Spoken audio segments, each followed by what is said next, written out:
Hello everyone, विजय सूत्र में आप सभी का स्वागत है। और आज हम लोग रीजनिंग का रिवीजन सेशन देखेंगे और इसमें मिसलेनियस क्वेश्चन होंगे जो आपके एग्जाम में पूछे जा सकते हैं और बहुत ही शॉर्ट ट्रिक से सवालों को बनाएंगे। आप भी देखेंगे कि किस तरीके से अप्रोच होगी और आप भी ट्राई कीजिएगा वीडियो को पॉज करके और उसके बाद देख लीजिएगा सॉल्यूशन। तो चलिए स्टार्ट करते हैं आज का सेशन। तो यहाँ पर देखिए, पहला सवाल आपके स्क्रीन पर देख रहे होंगे कि ये एक सवाल है और इस सवाल को जब आप देखेंगे लाइन बाय लाइन तो आपको समझ में आएगा कि ये तो लग रहा है कि कैसे करेंगे, लॉजिक पकड़ में आनी चाहिए। कभी कभी आपको लालच दे दिया जाता है। लालच क्या दे दिया जाता है कि इसका वैल्यू टू, इसका वैल्यू टू, इसका वैल्यू टू, तो इसका भी वैल्यू टू होगा, है ना। तो ऐसा भी लालच आपको दिया जाता है, लेकिन यहां पर आपको क्या करना है, लॉजिक को पकड़ना है कि किस पॉइंट ऑफ व्यू से हम संडे का वैल्यू देंगे, इन चार ऑप्शन में से क्या होगा। तो देखिए यहां पर हम देख रहे हैं कि देखिए अंग्रेजी में आप देखिएगा कि वॉवेल जो होता है ना, वॉवेल जो होता है इसमें देखिए ए होता है, ए ई आई ओ यू होता है ना। तो यहां पर देखिए आई और ई दो वॉवेल है तो यहां पर दो दिया हुआ है।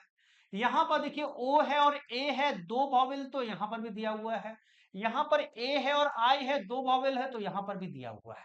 दैट मीन्स यहां पर संडे में देखिए यू है और ए है, दो ही वॉवेल है तो यहां पर होगा answer number D, option D यानी टू आंसर होगा इसका।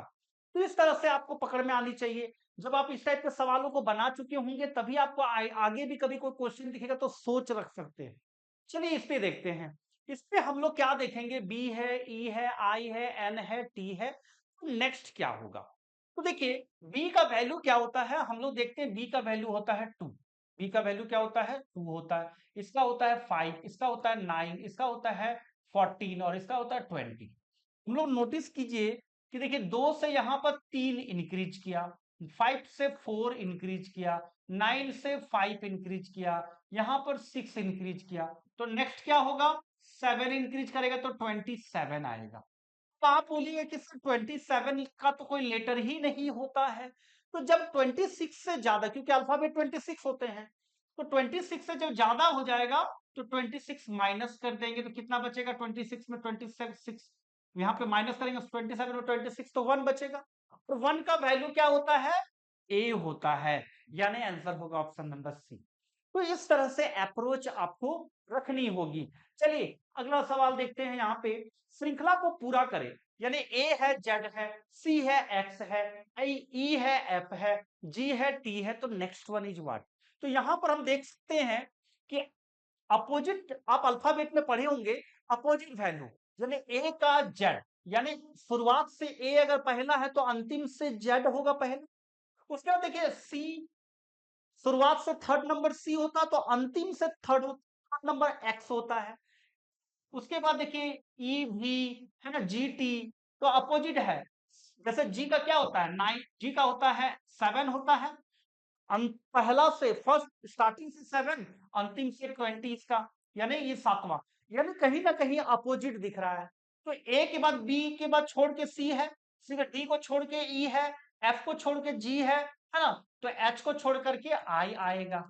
और आई का अपोजिट आर होता है, इंडियन रेलवे, है ना। अपोजिट वैल्यू याद रखिएगा, यानी आंसर होगा ऑप्शन नंबर बी होगा।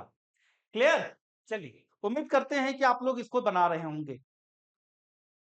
हाँ हेलो।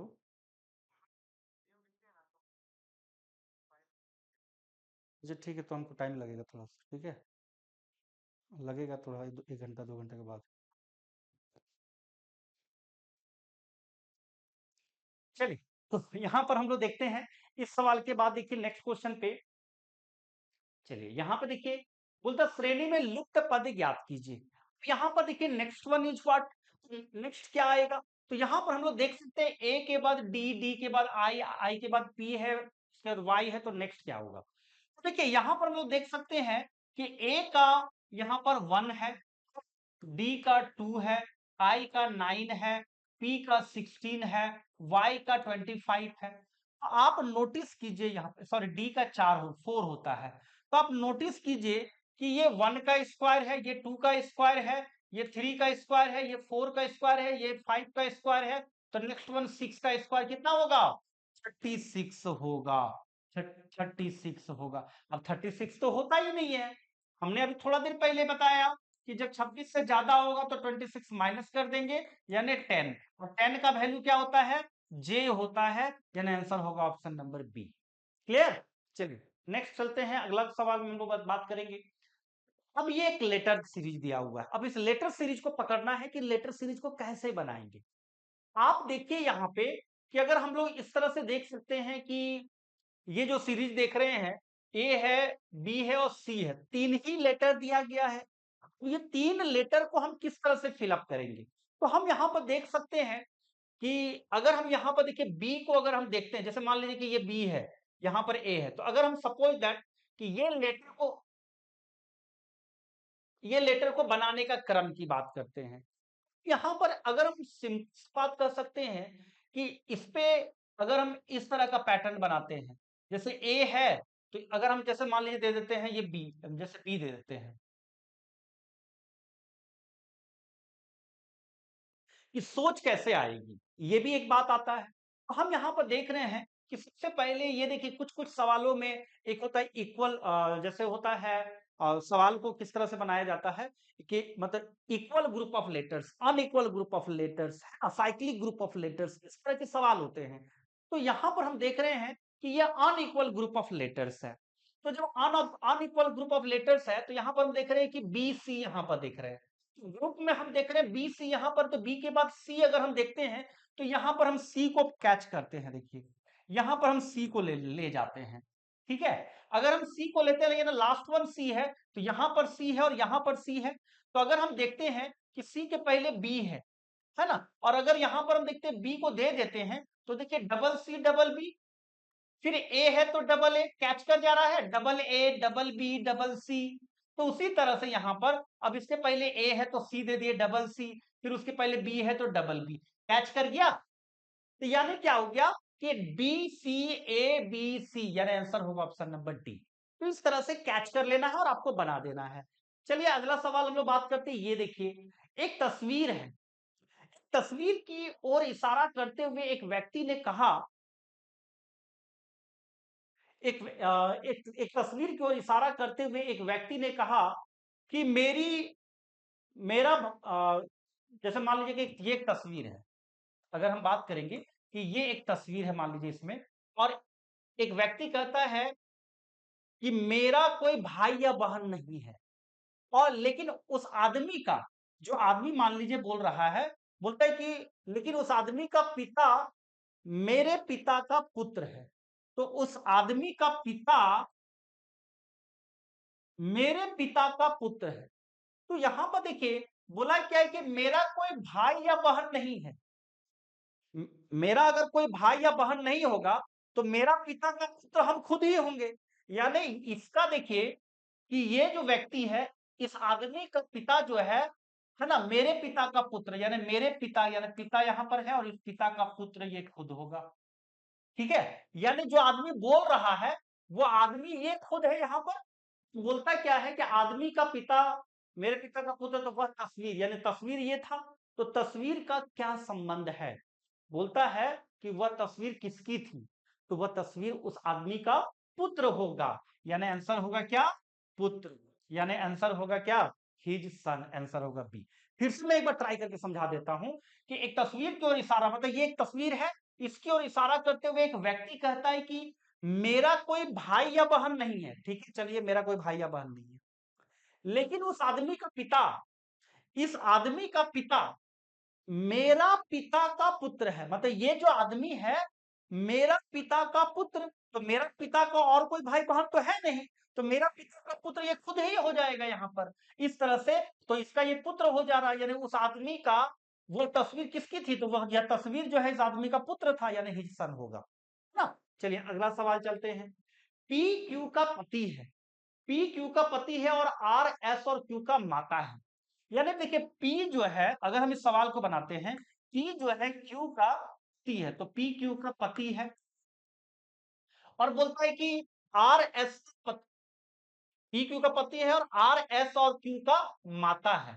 आर जो है एस और क्यू का, एस और क्यू का माता है ना, माता ऊपर जनरेशन पे होगा। तो बोलता आर का पी से क्या संबंध है, यानी आर का पी से, यानी आर जो है पी का कौन लगेगा, तो क्या लगेगा, इसका अगर ये पिता है, सॉरी इसका ये पति है, तो इसका ये वाइफ है, और वाइफ ये दोनों का, तो ये दोनों का क्या है, ये माँ है, तो इसका ये कौन लगेगा, सास लगेगी, है ना, सास, यानी क्या होगा, मदर इन लॉ। समझ रहे, क्लियर एकदम समझ में आ रहा होगा कि देखिए बोला था कि पी क्यू का पति है, तो पी क्यू का पति है, उसके बाद आर एस और क्यू का, आर एस और क्यू का माता है, तो साफ साफ बोला गया है कि आर एस और क्यू का, इसका अगर माता तो इसका भी माता है कि नहीं, इसका ये पति है तो इसका ये क्या होगा, सास होगा, तो सास यानी मदर इन लॉ। चलिए अगला सवाल चलते हैं। ए बी की बहन है, ए अगर बी की बहन है, आप लोग एक वीडियो को पॉज करके बना सकते हैं, समझ रहे बातों को, वीडियो को पॉज करके आप पहले बना लीजिएगा और उसके बाद आप देखिएगा कि हाँ बना कैसे। तो यहां पर ए बी की बहन है, ए बी की बहन है, बहन है, उसके बाद बोलता है बी सी का भाई है, बी सी का भाई है, बी सी का भाई है ना, उसके बाद बोलता है सी डी का पुत्र है, सी डी का पुत्र है, सी डी का पुत्र है ना, तो बोलता है डी का ए से क्या संबंध है, यानी डी ए का कौन लगेगा, सब लोग भाई बहन है, तो यानी ये डी ए का कौन लगेगा, पिता लगेंगे, तो यहां पर ये फादर हो सकते हैं, क्योंकि ये मेल और फीमेल क्लियर नहीं है, इसका है तो माँ भी हो सकती है, पिता भी हो सकता है, इसलिए हम लोग फादर और मदर दे सकते हैं, या तो माँ हो सकता है या तो मदर हो सकता है। चलिए अगला सवाल हम लोग चलते हैं, अगला बात करेंगे आगे क्या आता है, 2 3 6 13 28, इसमें आपको बताना है कि अगला क्या होगा, आगे क्या आता है, तो 2 3 6 13 18, तो नेक्स्ट वन इज व्हाट। अब यहां पर देखिए कि क्या हम देख सकते हैं, तो ये देखिए यहां पर हम लोग देख रहे हैं कि ये जैसे इसके बीच में डिफरेंस कितना, 1 का, इसके बीच में डिफरेंस कितना, 3 का, इसके बीच में डिफरेंस कितना, 13 में से 6 गया तो 7 और 6 13, फिर इसमें डिफरेंस कितना हो गया, 28 में से 13 गया तो 15 का डिफरेंस, है ना, डिफरेंस समझ में आ रहा है। तो यहां पर हम देख सकते हैं क्या, कि ये देखिए यहां से हम लोग बात कर रहे हैं, तो ये 1 को हम लिख सकते हैं 2 का स्क्वायर माइनस 1, सॉरी 1 का 2 का पावर 1 माइनस 1, फिर यहां पर देखिए हम लोग इसको लिख सकते हैं 2 का पावर 2 माइनस 1, देखिए 2 का पावर 1 माइनस 1 इक्वल टू 1, यानी 1 बढ़ा, फिर देखिए 2 का पावर 4 माइनस 1 यानी 3, 3 बढ़ा, फिर देखिए यहाँ पे 7 है, तो हम लोग लिख सकते हैं 2 का पावर 3 माइनस 1 यानी 8 माइनस 1 इक्वल टू 7 बढ़ा, फिर देखिए यहां से यहां तक बात करेंगे तो 2 का पावर 4 माइनस 1 यानी 16 माइनस 1 यानी 15 बढ़ा, तो अगला जो बढ़ेगा ये 2 का पावर 5 माइनस 1 यानी 2 का पावर 5 यानी 16 दूनी 32 माइनस 1 यानी 31 बढ़ेगा, यानी यहाँ पर से हम लोग 31 इंक्रीज करेंगे तो 3 दो 5 और 59 आंसर आएगा, यानी आंसर क्या होगा 59 आएगा। तो इस तरह से सीक्वेंस को समझना है। चलिए नेक्स्ट चलते हैं, नेक्स्ट हम लोग बात करेंगे, ये सवाल को आप देखिए कि यदि किसी निश्चित सांकेतिक भाषा में बैट को 23 तथा कैट को 24 लिखा जाता है तो उसी सांकेतिक भाषा में बॉल को कैसे लिखा जाएगा। तो चलिए यहां पर बात करेंगे कि किसी निश्चित सांकेतिक भाषा में बैट को 23, बैट को 23 कैसे लिख सकते हैं भाई, तो इसका वैल्यू होता है क्या, 2 होता है, इसका 1 होता है और इसका 20 होता है, 20 और 2 22 और 1 23, हो रहा है कि नहीं। उसी तरह से यहां पर देखिए इसका 20, इसका 1, इसका 3, तो 24 हो रहा है, तो यहां पर बॉल को कैसे लिखेंगे, तो ये 2 हो गया, ये 1 हो गया, ये 12 हो गया, ये 12 हो गया, 12 दूनी 24, 25 26 27 आंसर होगा 27। ठीक है, चलिए नेक्स्ट चलते हैं, इसमें क्या बोल रहा है कि E equal to 5, hotel equal to 12, तो बोलता लैंप को किस प्रकार लिखा जाएगा, तो यहां पर हम लोग बात कर सकते हैं कि E को 5 लिखा जा रहा है, होटल को 12 लिखा जा रहा है, लैंप को किस प्रकार लिखा जाएगा, तो देखिए लैंप को किस प्रकार लिखा जाएगा, तो आप देख सकते हैं कि इसको जरा मजा से समझिएगा, जैसे E इक्वल टू 5 लिखा गया है, होटल जो है, होटल जो है ये इक्वल टू 12 लिखा गया है, तो LAMB ये क्या लिखा जाएगा, यह पूछा है। अब देखिए ये कितना, E का वैल्यू क्या होता है, आप लोग वीडियो को पॉज करके आप एक बार इसको ट्राई कर लीजिए, फिर देखिएगा कि आप इसको कैसे बना पाए। ई का वैल्यू क्या होता है? 5 होता है पोजीशन वैल्यू, पोजीशन वैल्यू 5, और एक ही लेटर तो 5 को 1 से डिवाइड करेंगे तो 5 आएगा। यहां पर देखिए ये 8, ये हो गया आपका 15 ना, ये हो गया 20, ये 5, ये 12। तो देखिए यहाँ पे 20 20 40 40 और 60, ओवरऑल सबको मिला के कितना हो रहा है? 60। कितना लेटर है? 1 2 3 4 5, 5 से डिवाइड करेंगे तो 12 12 में आ गया ना 12। उसी तरह से यहाँ पे ये 12 हो गया, ये 1 हो गया, ये 13 हो गया, ये 2 हो गया। तो 13 और 2 15, 15 और 12 27, 1 28, 28 हो रहा है यहाँ पे। 28 को हम लोग यहाँ पर कितना लेटर है? 1 2 3 4 लेटर है, 4 से डिवाइड करेंगे, 4 7 28, यानी 7 आंसर होगा इसका। इसी तरह से अगला सवाल हम लोग यहाँ पर देखिए क्या है। किसी निश्चित सांकेतिक भाषा में के डी जे क्यू को 8 1 4 2 लिखा जाता है ना? तो यहां पर देखेंगे उसी सांकेतिक भाषा में पी आर एम टी को कैसे लिखा जाएगा। आप लोग भी ट्राई कीजिए इस पर कि कैसे हम लोग इस पर देखेंगे। तो सिंपल सा बात कर सकते हैं कि किसी निश्चित सांकेतिक भाषा में के डी जे क्यू 81 तो है, तो इसमें हम लोग देख सकते हैं कि ये देखिए इसका ये क्यू का कितना होता है? अगर इसको करें तो ये 11 होता है, ये 4 होता है, ये जे का 10 होता है, और ये क्यू का 17 होता है ना? तो हम देख रहे हैं क्या कि अगर हम इसको बनाएं तो ये देखिए 17 को हम लोग 8 लिख सकते हैं 1 + 7 जोड़ने से। फिर ये देखिए ये 10 है तो 1 + 0 = 1 लिख सकते हैं। ये 4 और ये 1 + 1 दोनों लेटर को जोड़ देंगे तो 2 हो जाएगा।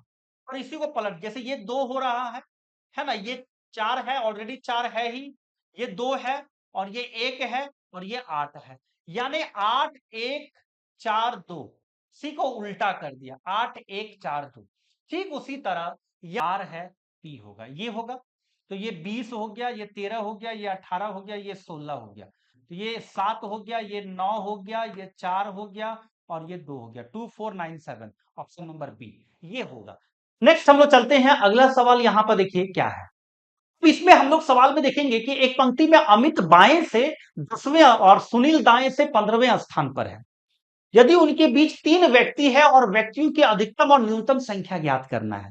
तो देखिए ये सवाल में हम लोग का आसान बहुत है। एक पंक्ति में अमित बाएं से 10वां पोजीशन पे है, 10वां पोजीशन पे है, और सुनील दाएं से 15वां पोजीशन पर है। सुनील दाएं से 15वां पोजीशन पे है ना? दाएं से 15वां पोजीशन पे है। ठीक है, तो यहां पर हम लोग देख रहे हैं यदि उनके बीच 3 व्यक्ति है, इनके बीच अगर मान लीजिए कि 3 व्यक्ति है, तो बोलता अधिकतम और न्यूनतम संख्या कितनी होगी। तो अधिकतम तो कोई दिक्कत ही नहीं है, अधिकतम 10 3 13 और 15, तो मैक्सिमम कितना हो गया? 28 हो गया। मिनिमम का कंडीशन क्या होता है वो याद रखिएगा। लेफ्ट राइट को जोड़ दीजिए, लेफ्ट प्लस राइट को जोड़ दीजिए, उसके साथ माइनस कर दीजिए जो बीच में जो है, और +2। ये शॉर्ट फॉर्म में होता है, जितना उसके बीच में होता है उसको, और प्लस एक्स्ट्रा 2 ये जोड़ करके कर दीजिए। लेफ्ट राइट 10 5 15, और -3 और 2 5, यानी इक्वल टू कितना हो जाएगा? मिनिमम कितना हो जाएगा? यानी 15 इधर, 1 मिनट, 25 हो रहा है ना? 25। ये लेफ्ट कितना है? 10 है, राइट कितना है? 15, और -3 2 5, यानी ओवरऑल 25 - 5 = 20, यानी ये मिनिमम वैल्यू हो गया। मिनिमम वैल्यू अब कैसे इसको भी समझ लीजिए। इधर हम लोग 15 देंगे अगर, तो बीच में यहां पर 3 होगा, तो 3 यहां पर रिपीट हो जा रहा है, 2 बार काउंट हो जा रहा है, इसलिए हम लोग वहां पर माइनस कर देते हैं।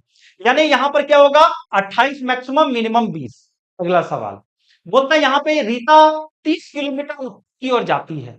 रीता 30 किलोमीटर उत्तर की ओर जाती है। तो यहां पे देखिए क्वेश्चन नंबर 14 जो है, और एक और 14 है ना? यानी 2 बार 14 हो चुका है, कोई बात नहीं। रीता 30 किलोमीटर उत्तर की ओर जाती है, फिर बाएं मुड़ती है ना? यहां पर बोल क्या रहा है वो देखिए। बोलता है कि रीता 30 किलोमीटर उत्तर की ओर जाती है, तो 30 किलोमीटर उत्तर की ओर जाती है, फिर बाएं मुड़ती है। 30 किलोमीटर उत्तर की ओर जाती है, फिर बाएं मुड़ती है ना? और 40 किलोमीटर चलती है। उसके पश्चात उसके उसके प्रारंभिक बिंदु और वर्तमान स्थिति के बीच की न्यूनतम दूरी। तो ये दोनों के बीच में डिस्टेंस बताना है। तो ऑब्वियसली ये हम लोग देख रहे हैं 40 का स्क्वायर प्लस 30 का स्क्वायर और अंडर रूट कर दीजिए, यानी 1600 प्लस 900 2500, 2500 का स्क्वायर रूट यानी 50, 50 किलोमीटर होगा। ये आंसर होगा इसका। ठीक है, चलिए अगला सवाल हम लोग चलते हैं। नेक्स्ट क्वेश्चन यहाँ पे देखिए, ये सवाल देखिए, एक पंक्ति में एक्स बाएं से 10वें और वाई दाएं से 20वें स्थान पर है।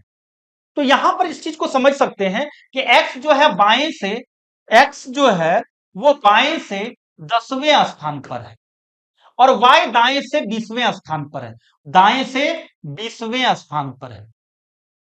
ठीक है, ये वाई है और ये एक्स है। बोलता है यदि वे आपस में स्थान परिवर्तन कर लेते हैं, ठीक है, क्या बोल रहा है, वे दोनों स्थान आपस में परिवर्तन कर लेते हैं, मतलब ये इधर आ जाता है और ये इधर चला जाता है, तो एक्स यहां पर चल जाएगा, वाई यहां पे चल जाएगा। तो बोलता है कि एक्स बाएं से 15वां हो जाता, मतलब एक्स जब यहां आ जाता है तो बाएं से पहले 10वां था, अब स्थान पर परिवर्तन के बाद 15वां हो जा रहा है। दाएं से तो ऑलरेडी 20वां है, तो दाएं से 20वां ऑलरेडी है ही ये वाला, और इधर से ये बायां 15वां हो जा रहा है। तो टोटल निकालने का क्या होता है, लेफ्ट प्लस राइट -1, तो 15 प्लस 20 -1 यानी कितना, 35 -1 यानी 34, आंसर होगा ऑप्शन नंबर ए। तो ये याद रखिएगा, जब भी टोटल पंक्ति में होता है लेफ्ट और राइट टोटल मालूम चलता है तो -1 कर देने से तो लेफ्ट प्लस राइट -1 से टोटल निकलता है। चलिए नेक्स्ट चलते हैं, यहां पे ये सवाल को आप देखेंगे, कहता है कि एक व्यक्ति एक बिंदु से शुरू करता है, एक व्यक्ति एक बिंदु से शुरू करता है और उत्तर की ओर 2 किलोमीटर चलता है। ठीक है भाई, एक व्यक्ति एक बिंदु से चलता है और उत्तर की ओर 2 किलोमीटर चलता है, अपने दाईं ओर मुड़ता है और 2 किलोमीटर चलता है, फिर अपने दाईं ओर मुड़ता है और 2 किलोमीटर चलता है, फिर दाईं ओर मुड़ता है और चलता है, लेकिन कितना चलता है ये नहीं बोला है। अब उसका मुंह किस दिशा में, तो दाईं ओर मुड़ करके चलेगा तो डायरेक्शन तो ये वाला है ना, तो बोलता है कि उसका मुंह किस दिशा में, तो ये मुंह उसका क्या कौन सा दिशा में है, दक्षिण दिशा में है, साउथ डायरेक्शन पे, साउथ डायरेक्शन पे नीचे की ओर देख रहा है, तो नीचे की ओर कौन सा होता है, साउथ, यानी आंसर होगा इसका साउथ होगा। चलिए अगला सवाल देखते हैं, यहां पर भी आप लोग ट्राई करके देख सकते हैं कि राम अपने घर से 10 मीटर दक्षिण की ओर चलता है ना, तो राम अपने घर से 10 मीटर दक्षिण की ओर चलता है, बाएं मुड़ता है और 25 मीटर चलता है। तो यहां पर हम लोग बात कर सकते हैं कि राम अपने घर से 10 मीटर दक्षिण की ओर चलता है, 10 मीटर दक्षिण की ओर, राम अपने घर से 10 मीटर दक्षिण की ओर चलता है, सॉरी दक्षिण इधर नीचे जाएगा, दक्षिण 10 मीटर चलता है। ठीक है, फिर वो बाएं मुड़ता है, बाएं मुड़ेगा तो इधर, क्योंकि ये जब इधर चलेगा तो उसका बायां इधर होगा, और 25 मीटर चलता है, फिर बाएं मुड़ता है 40 मीटर चलता है, तो 40 मीटर पार कर जाएगा, क्योंकि 10 ही मीटर इतना है तो 40 मीटर ज्यादा हो जाएगा, फिर दाएं मुड़ता और स्कूल पहुंचता है, फिर दाएं मुड़ता और स्कूल पहुंच जाता है ना, और दाएं मुड़कर स्कूल पहुंचने के लिए 5 मीटर चलता है, स्कूल पहुंचने के लिए कितना चलता है, 5 मीटर, 5 मीटर चलता है। तो बोलता है उसके घर से स्कूल किस दिशा में है, उसके घर से, घर यहां पर था, स्कूल यहां पर है, तो ये डायरेक्शन आपको पकड़ना है ना, ये डायरेक्शन। अब ये डायरेक्शन कौन सा हम लोग जानते हैं ना, ये वाला इस तरह से, तो ये डायरेक्शन जा रहा है समझ लीजिए, तो ये नॉर्थ होता है और ये ईस्ट होता है, तो नॉर्थ ईस्ट दैट मीन्स उत्तर पूर्व, क्या होता है, उत्तर पूर्व, यानी घर से उत्तर पूर्व दिशा में है, उत्तर पूर्व यानी नॉर्थ ईस्ट डायरेक्शन पे है। ठीक है, इस तरह से सवालों को बोला था कि पहले 10 मीटर दक्षिण चलता है, फिर 25 मीटर बाएं बाएं मुड़ता 25 मीटर चलता है, फिर बाएं मुड़ता 40 मीटर चलता है, फिर दाएं मुड़ता है और 5 मीटर चलता है और स्कूल पहुंच जाता है। तो अब घर से स्कूल की दिशा कौन सा होगा, तो ये दिशा होगा। ठीक है, चलिए अगला सवाल, बोलता उस शब्द का, यहां पे बोलता हूं उस शब्द को चुने जो समूह के अन्य शब्दों से सबसे कम मिलता जुलता है। तो यहां पर देखिए सबसे कम मिलता जुलता कौन सा है, यहां पर हम लोग देखते हैं जनवरी, मई, जुलाई, नवंबर। तो देखिए जनवरी की बात करते हैं तो ये 31 दिन का होता है ना, फरवरी, जनवरी, फरवरी, मार्च, अप्रैल, मई भी 31 दिन का होता है ना, जुलाई भी 31 दिन का होता है, नवंबर 30 दिन का होता है ना, तो यानी ये डिफरेंस है, ये मिलता जुलता नहीं, बाकी ये 3 सिमिलर काइंड्स का है। अगला देखिए, चुनना इसमें से कौन सा डिसिमिलर है, तो यहां पर अगर मैं डिसिमिलर की बात करते हैं, काव है, गॉट है, लायन है, बफेलो। तो देखिए ये सभी वेजिटेबल है, वेजिटेरियन है, ये सब सिर्फ घास फूस खाती है। लेकिन लायन जो है ये मांसाहारी है, ये क्या है, मतलब नॉनवेज खाता है। यानी यहाँ पर ये लायन इसमें से डिफरेंस है। तो इस तरह से जो सवालों को हम आप लोग के बीच में कराए हैं, तो इस तरह से अप्रोच रखना है, सवालों को इस तरह से शॉर्ट फॉर्म में बनाना है। उम्मीद करेंगे कि बहुत सारे ट्रिकी वे में आप सवालों को देखे होंगे कि किस तरह से फटाफट बना रहे हैं। अगर आप भी, अगर आपको लगता है कि इस तरह से आपको ज्वाइन करना है, इस तरह से आपको अच्छे से तैयारी करनी है, तो आप भी विजय सूत्र में ज्वाइन कर सकते हैं। ऑफिशियल कॉन्टेक्ट नंबर भी दी गई है डिस्क्रिप्शन पे, आप वहां से जाकर के कांटेक्ट कर सकते हैं। तो उम्मीद करते हैं कि विजय सूत्र से ये जो क्लासेस आपको रिवीजन के तौर पर देखने को मिला होगा, तो काफी सारी बेस्ट ट्रिक के साथ आपको शॉर्ट टाइम पे आपको बनाने का उपाय भी बताए हैं। तो आशा करेंगे कि नेक्स्ट क्लास आप जरूर हमारे से जुड़ेंगे। विजय सूत्र के चैनल पर अगर सब्सक्राइब नहीं किए तो सब्सक्राइब जरूर कर लीजिएगा, बेल आइकन जरूर प्रेस कीजिए ताकि ऑफिशियल नोटिफिकेशन आपको सबसे पहले आपके पास पहुंच जाए। मिलते हैं नेक्स्ट वीडियो में, तब तक के लिए